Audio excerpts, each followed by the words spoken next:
Good evening, everybody. I'm Dr. Joseph Baker from the Limerick Chiropractic Center, and I want to welcome you to our conversation this evening about reading labels. Now, listen, I know this is one of those topics that is so confusing for most people. In fact, most people, they just throw their hands up in the air and walk away from the conversation because they have no way of understanding what everything on this side panel means. Now, let's understand something. This was put together by some very smart people in order to help the American public understand more about the foods that they're consuming and about making better choices. Now, the intention was there, and I'm going to say that much. The intentionality behind these reading labels is one in which I want to give credit where credit is due. But the sad thing is that the educational understanding behind it was left without a good explanation of how to take advantage of this information. Now, we all know that based upon research that's out there that, listen, the leading cause of death in the United States is poor decision making. And how could you make better decisions or even good decisions about the food that you're eating, about how you're going to feed and fuel your body, if you can't understand what's on the side of the box or on the label itself? Well, tonight, my hope is that, listen, you get to understand just a little bit more. In fact, this is really a stepping off point for many of you to do the most important thing, which is to ask questions. I want you to make sure that you leave me comments in the comment section below of questions that you have. Things that concern you about the labels and about what you read. And listen, I'm going to tell you now, I'm not a chemist. I'm not a nutritionist. I've just spent an awful lot of time in the world of understanding what these things mean and how they affect our body. So therefore, you know what? If you want to tap me on the shoulder and ask me a question, I would engage the conversation. And I'm also going to let you know if I don't know and we have to research the answer, we're going to do exactly that. Now, for many people, well, they think this little sticker on the side of the box or on the side of the can, it's been there forever. Well, that's not true. A little bit of history on this food label. It came out in 1990. It happened to be something that the federal government had put into play. And in fact, you know, this information was supposed to help the general public make better, wiser choices. Now, the one thing that we knew about all the research that's out there, when we think heart disease is going up, obesity is going up, diabetes is going up, cancers are going up, osteoporosis is going. I'm sorry. With this information, we haven't seen better choices leading to a better outcome. And we in America, we have one of the best outcome studies we could possibly ever want. We get to use our population to understand how those choices are producing exactly what we're seeing today. And it's measurable. It's measurable. The federal government measures it all the time. But hey, you don't have to worry about the federal government. All you have to do is walk through the store and take a look at people around you, recognizing that, you know what, a lot of times people are walking around with these comorbidities, these chronic disease processes, and they're not getting better, they're getting worse. Now, when it comes to meat and poultry, that's regulated by a whole other section of our government, the USDA. And then finally, if we're looking at raw foods, well, listen, raw foods don't need to have a label of ingredients put on it, because like I was describing to somebody earlier, when you open up a banana, you don't find an apple. There's a banana in there, okay? So, you know, therefore, they're exempt from this same requirement of putting a label on it. Now, they have a different label, and I will say that, because you will notice the number system, whether it's 4 or 5 numbers, and those numbers all mean things. Now, we'll talk about that in another workshop. So, also, if the product is less than 12 square inches, like a pack of gum, well, guess what? It doesn't require a label. okay? And a product that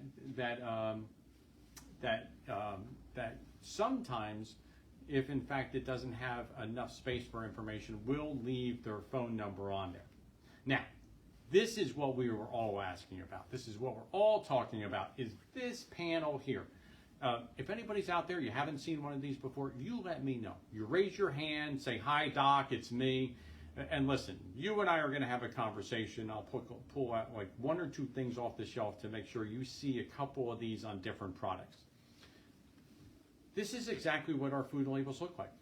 And they're broken down into sections, and we'll divide these sections up, whether it's from the top, and we'll talk about it from the top down to the bottom, the serving size, the amounts of nutrients per serving, the daily values. In other words, if we have to break it down into how much of this stuff do I have to eat in order to get what I need for an entire day, it'll give me an understanding of that.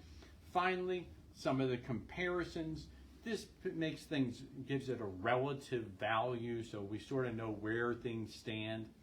I'm just going to tell you, if I didn't have a background the way I do, this would make no sense whatsoever. In fact, when we look at this, we have to start with the very top, which happens to be talking about the serving sizes. Now, I'm going to tell you, we lose the battle right away. Because most Americans, they have no idea what a serving size is. Listen, I'm half Italian, which means a serving size of pasta is when it's all gone. Okay? So if there's more in the bowl, you haven't had your full serving size. You mangia, eat. Okay? Likewise, many people have no idea what a serving size of pasta happens to be. That 1 cup, that dry cup. We recognize that if we don't start with understanding what a serving size happens to be, then we've already lost this battle. Now, the important thing is to make sure that you read and read carefully, because we have in our mind what serving sizes happen to be. My example is not the rare example. My example is the normal example. A serving size of Oreo cookies is, let me think, how many can I grab in one hand? Not the case. All right?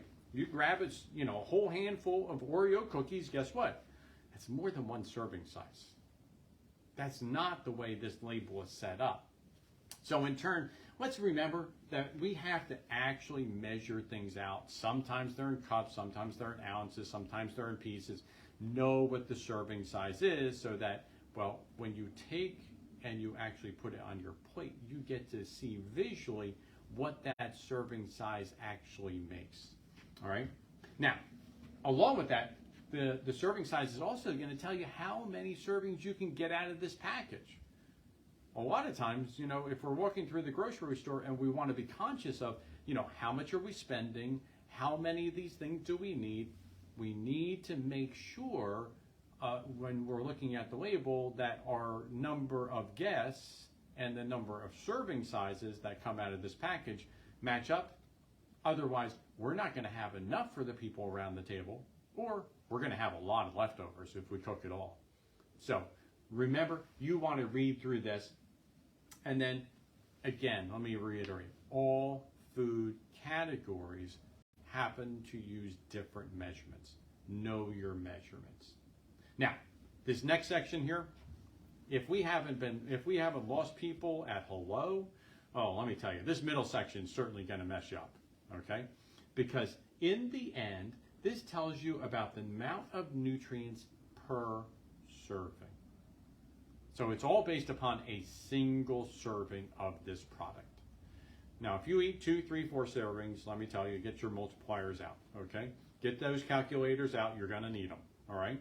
Because again, if in fact you're not measuring out and knowing how much you're consuming, you might be consuming or over-consuming at a single meal when in fact, you need to dial it back because you're still going to be eating a couple more times in a day. Or maybe you need to recognize that when I consume this product, there's a bunch of other things that I shouldn't be eating later on. So, when we look at this, one of the very first things up here is the total amount of calories. Now, this If you're not familiar, let's just keep it simple. That's the amount of fuel that you get. That's how you fuel your body, is with these calories. And I know I'm oversimplifying it, but in the same respect, it's very easy for us to appreciate what does this all mean, the big picture. It's how you fuel your body. Now, are calories important? Yes, calories are important. Is it all to, how you should make decisions about what you're eating? Absolutely not. Because in turn, there are things that have 0 calories that are absolutely awful for you. They are horrible for your body based upon the other things that they carry with them. Now, let's understand that it's not enough that we know what's the total amount of calories that we're going to be taking in per serving, but it's really important that we know how many are coming from fat. And this is where discerning consumers start to make better decisions, is when we look at this and we understand the number of calories that come from fat. Because depending upon how much fat and where it is, or what type of fat it is, will determine the effect that it ultimately has on our system. Now let's understand, and you're going to see this number here, we're supposed to be trying to stay between 25 and 30%. Now if you're trying to lose weight, well, you want your fat calories to come from less than 20%. All right? Now, it's really important. In fact, I'm just going to tell you, 0 fat is not good for you. You require to have fat in your diet. Your brain is 80% fat and water. So I know there's this craze out there, 0 fat, reduced fat, all that. Let me just tell you, food naturally comes with some levels. Most foods come with some level of fat in it. And in turn, those fats are good for our system. We need our omega-3 fatty acids. We need those fatty acids in order to build great structure, improve our immune system function, help run our brain. Without having the proper level of fats, we know that the body is destined not to function the way it's supposed to. In fact, when we talk about corrections for different problems like attention deficit and hyperactivity, one part of the protocol happens to be the fact that, well, listen, we're going to be taking in really great fats into our diet in order to help offset and correct for the problems at hand. Likewise, we're going to stay away from those really bad fats, which we know as trans fatty acids. So we want to make sure that if the number that you're getting from fat calories is too close to the number of your total calories, walk away. Because just recognize you're eating Crisco. You may as well be just pulling bacon fat right off the pan and just consuming that. Now, I'm not saying that bacon fat doesn't taste good, but I'm just saying, putting it into your diet on a regular basis, not a real good thing. And in turn, we do need fats. So, as we walk down this label, it's going to represent calories from fats. And, saturated fats come from animal fats. We're going to be looking at dairy products that are going to be part of the core here. And just understand that these type of fats are most easily converted into cholesterol within your system. Your liver does that. Your liver naturally produces cholesterol. We also can accelerate that natural production by actually consuming products that have high levels of saturated fat also. You have monounsaturated fats. These are found in nuts and canola oils, things like that. Some are good and better choice oils. We can get into that in a much different conversation. But then we have the polyunsaturated fats, like the corn, the sesame, and the safflower oils. Realize these are not always the best choices for you and I. Our body does some not so good things with them, and we don't have to overcomplicate this conversation tonight talking about just the different types of fats. But I did want to represent that, hey, listen, fats are made up of just more than one category, which is why we talk about the fact that, yeah, you sort of have to look at your food consumption across the course of your day and not just in this one little target area, all right? Cholesterol, The lower the amount of cholesterol on the label, the better. Low cholesterol is about 20 milligrams or less. And low cholesterol, we want to make sure that we're keeping that down as much as possible. Now, sodium is also found on this list because, you know, people with all their dietary crazes, with all the craze about their blood pressure, we have been stigmatized towards taking in sodium. I will tell you personally, we are over consuming sodium in America simply because of how we preserve our foods. Now, is sodium bad for us? No. We're supposed to have it within our system. The problem is that we in America consume way too much sodium. And therefore, you know, most canned foods, they always have sodium, they always have sugar in it, besides a whole ton of other chemicals, and we'll get to that. Low sodium is 140 milligrams or less. Very low sodium is 35 milligrams or less per serving.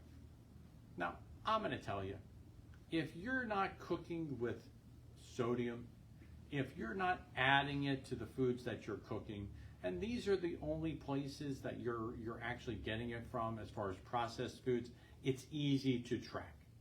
When you're adding sodium at the table or in front of the stove, I'm just going to tell you, it becomes so much more difficult to actually track your sodium amounts because you're constantly and slowly adding to that deposit, adding to the amount that you're accumulating on a daily basis. Now, carbohydrates, we've been told, bad for you. Low carb diets, I know, are the craze. And yes, there is some justification behind that. And it's largely not because carbohydrates are bad for you. It's because ultimately we're over consuming.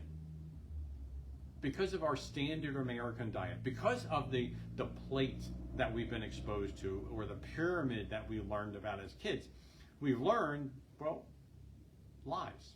We learn to consume things in a proportion that's not really great for us.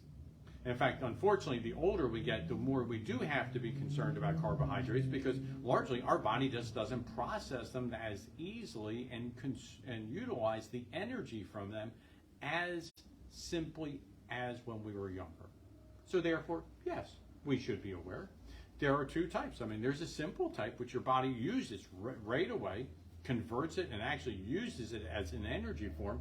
And then the more complex, they take longer for your body to utilize. Well, let's keep it simple. Anytime your body has to take longer in order to break things down, in order to utilize them, guess what happens? The more likely they're going to turn into fat. Plain and simple. Leave stuff laying around, your body wants to turn it into fat. If your body has to work really hard at breaking stuff down, it's going to turn it into fat. Now, is that ever good? The answer is no. Because it takes a whole lot more energy in order to break down fat and get rid of it once it's in storage. We don't want that. We don't want to get to the place where we have to expend a lot more energy in order to get rid of this stuff out of our body. So the best thing is to make sure that we're limiting our consumption as opposed to having to do the hard work in order to clean it up and get rid of it. Now, the protein, we want to make sure that we're consuming protein, and yes, protein is valuable for our digestive system and for how our body functions. Now, there's levels of protein that are more acceptable, and I know, since I know that, you know, as a patient base, you're hearing this and not everybody's the same. Everybody is different, depending upon whether your workout level is at one level or another, whether you're older and you have more of a difficulty in breaking down proteins. I know that in the end, each of us is uniquely different. We do need to take in slightly different levels, but we do want to be consuming it. Men, we should be consuming about 56 grams per day, and women, yeah, you should be consuming about 46 grams per day in order to maintain a healthy system. Now, unfortunately, you know, we know that labels represent what we should know about the foods that we're consuming. The problem is that we've been lied to. We've recognized, in fact, I have the word up here, the very first thing is free. Free, in most respects, means that there is zero. If you go in and says, the grocer says, well, that product is free. You pick it up, you walk out the door. Well, if they come running after you and say, you owe me 5 cents for this product, you're going to say, well, you told me it was free. That would cause some confusion. Likewise, in our experience, well, when you hear the word free, that doesn't mean free. You're going to notice up here as we look at this, fat-free means less than 0.5 gram of fat. Calorie-free means less than 5 calories. When we look at sugar-free, less than 0.5 gram of sugar. And zero trans fat means less than 0.6 grams per day. Now, none of that sounds like 0.0. You tell me. I mean, if that doesn't sound like anything, remotely close to free, you're in the same ballpark I am in. So, be aware, read your labels. And when they add words to labels, you want to be mindful. When they say low, yeah, they're reducing down a lot of different things in order to get the product to that point that it is low. In turn, if it's light, it means that not only have they reduced down often the portion size, they reduced down the nutritional content within the food itself. That means they've started to alter things. And like anything, there is a give and a take. When they start to alter foods, they're removing some things, they're adding others to make it perform the way they're supposed to. Just like when they talk about good sources, that describes how, in the end, this represents a certain amount of the required dietary index. And there are certainly higher sources which have a greater amount of nutritional bang within the food. But in the end, I recognize that overall, when you start seeing different labels attached to products, buyer beware. Reduced has 25% nutrient or overall calories. Now, let me just ask you, how do you take something and remove calories? Well, the bottom line is that you're going to alter how this thing is made. And a lot of times, well, if they're able to, like with sugars, they're going to substitute one sugar for another sugar. And some of these sugars contain, aspartame, sucralose, different forms of sugar, which we know, turn into other things once they get inside of our system. We realize that oftentimes the chemicals that they produce inside of our system are problems. They're carcinogenic, they're damaging. In fact, some of you out there know this already. You've experienced this, where you've eaten something and you get a headache afterwards. Nobody goes to their local Chinese restaurant and says, hey, listen, give me the plate that has the most MSG. Nobody does. And yet, when we walk in the grocery store, we ask for things that have less calories to them. And we're substituting natural sugars with things like aspartame that eventually turn into different products like formaldehyde within our system. We want to be aware of these things so that we're able to make better choices. Yes, we're always going to want to look towards those words fresh when we recognize it hasn't been cooked, it hasn't been, it's still in that raw form, it's much better. And here's the thing. As we walk through this process, one of the very first things that I think of is what are the next steps? Well, this is a very simple list, but I want to help you out. This entire list that we're going to go through can be boiled down to one thing.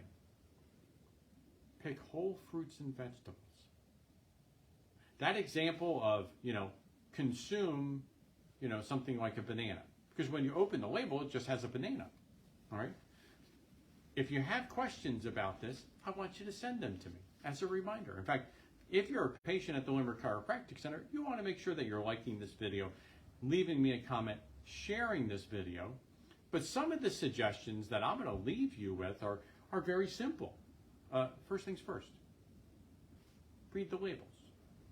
If you're going to buy something that is packaged, and just recognize, if it comes in a box, if it comes in a can, there's going to be chemicals in it. You notice I didn't say ingredients, I said chemicals. There's going to be chemicals in it. It's a choice. When we pick whole fruits and whole vegetables, those choices become much simpler and much less complicated. Well, listen, I pick up a banana, it says Dole or Chiquita. You know, when I pick up an apple, it says, it says Fuji or Sweet Gala. We realize that labels become very, very simple when we're picking whole fruits and whole vegetables. Now, if in fact you're in the middle of the store and you're going to buy something, buyer beware. Read your label. But pick up two different ones. You want to make sure that you're comparing one label to the next. They're not all the same. Now granted, if you walk down the cereal aisle, I hate to say this, but 95% of the cereals down the cereal aisle, if you hold up the label, if you hold up the boxes, they're all going to be the same.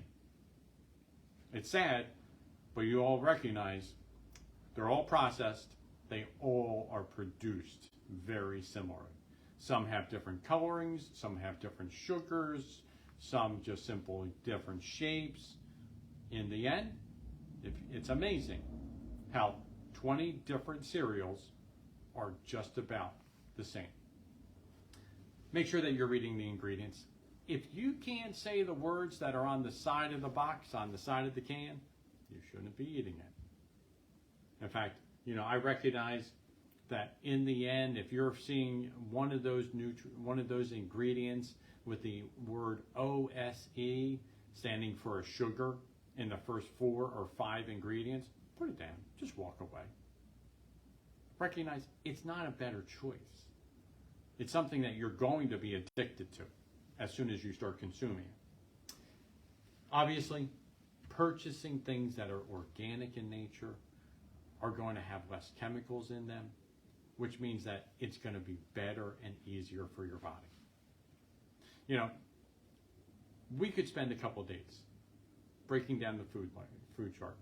We could spend a couple days talking about the interactions of how fiber offsets the carbohydrates within the products that you're going to be consuming. So, how you can mix and match different ingredients, different parts of reading this label to look at, which is the lesser of the evil. Let me keep it simple. In the end, the simpler choices are the better. We live in an over-processed world, consuming over-processed foods and ingredients. And the sad thing is that in the end, you are what you eat. There isn't anything else that you're going to do 3 times a day, 7 days a week, 365 days a year for the rest of your life. But you are going to continue to feed and fuel this body of yours. So you have 2 choices. And the choices are very simple. Either you have that opportunity of feeding the body things that are going to grow it stronger and healthier, or you're going to consume things that are going to cause it to become more broken and more diseased. I recognize that in the end, when we think about all the important things that we can do, yes, food is on that list. And for us, better choices lead to better outcomes for how our body functions. My desire is that simply you make those better choices for yourself. You make those better choices for your family. Because in turn, as we choose these things, our family gets taught how to make those better choices. I'm Dr. Joseph Baker from the Limmer Chiropractic Center.